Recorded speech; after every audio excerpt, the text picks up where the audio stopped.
And we mentioned earlier that at least 5 people are dead after Russian forces attacked a TV tower in Ukraine's capital city yesterday.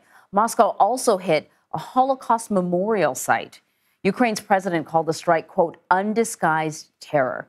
Charlie D'Agata is in Kyiv. Charlie, good morning. You know, when we've been talking about sanctions, in some cases, Belarus has also been the target of sanctions because of its support of Russian President Vladimir Putin. And now we're learning from Ukraine's intelligence that they believe that Russia is, quote, preparing a deliberate provocation to justify the introduction of Belarusian troops.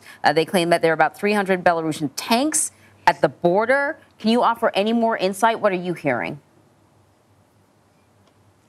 Yeah, you know, that was just announced this morning from Ukrainian intelligence services that they believe that Russia is trying to develop this provocation in order to drag Belarus into the war. Here in Ukraine, they were expecting this all along, and it is considerable, 300 tanks and the troops that go with it. And the big concern is what we already have seen. The progression of Russian troops from the Belarusian border, it's only about 250 miles from the capital here to Belarus. So although there's been all this fighting in the east, you know, Kyiv and other places, Donetsk and the entire area along the Russian border that has been ongoing, and Russian troops have advanced from that area, the real concern in terms of the vulnerability of the capital itself stands to Belarus. So if you've got these Russian forces who, for whatever reason, including that convoy that came from the north, that 40-mile convoy that everybody's saying, well, where is it going? Where is it headed? Why is it stopped? Is it going to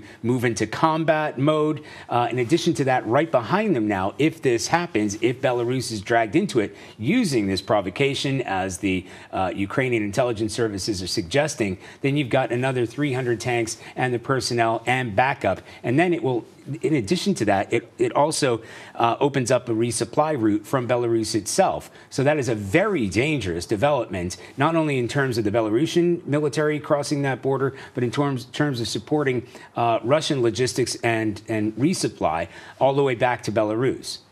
Yeah, because in fact, one of the things we've been hearing is that in terms of the Russian preparation, they've been sort of weak in that area when it comes to supplies. But if they can get back up, then it'll make them a lot easier to keep moving.